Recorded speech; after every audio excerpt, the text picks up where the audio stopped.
the next thing that you like to address in the book is about your overall culture in a company. I mean, you talk about how, the concept or the definition of culture today is really, different than it was in the past. It expands, beyond all typical, definitions. So tell us about your definition of company culture and why it's so important for a CEO.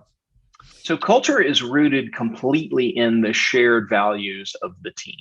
Mm-hmm. And culture shares a Latin root word with what we would consider cultivate, right? It's the things that we take care of and protect from other things. So Right. I really look at it as almost the role of a gardener. I want to make sure that the things that produce fruit are allowed to do that. And I want to take out the weeds and the creeping vines and things that would restrict that. Well, in terms of how we run companies, it matters very much to get those values articulated in a way that everyone can look at them and say, I believe and identify with those, or I don't, right? And the don'ts, they have to go find somewhere where they can find values that they do agree with.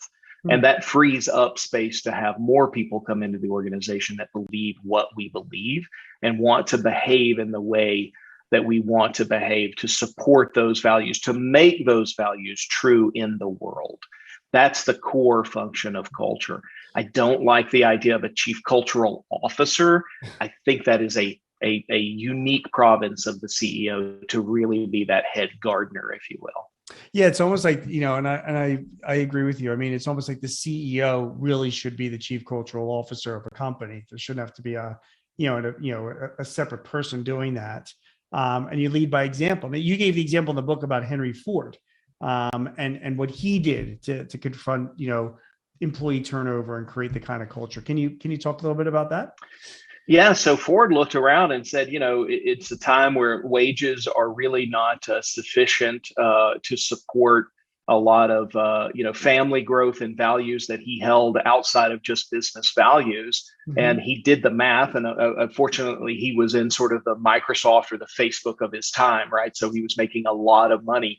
And instead of making, I think his quote was, instead of making a few men millionaires, we want to make thousands of men able to support a family in today's society and that sort of thing. So he gave a very high wage at that point. I forget the exact number. I think it's $5 a day, which is a very high wage. He provided a company store that had no markup, which was an innovation at that time. So you used to, you'd take your goods, you'd mark them up 2x, you'd sell them to people on credit. They'd never work their way out of the debt to the company. That was a way of retention back then. He didn't do that. He provided company-sponsored housing, company-sponsored medical care, and that sort of thing. He really took care of his people, and his people, went from having an average of 18 months in the industry to, spending entire careers, which was true until the 80s.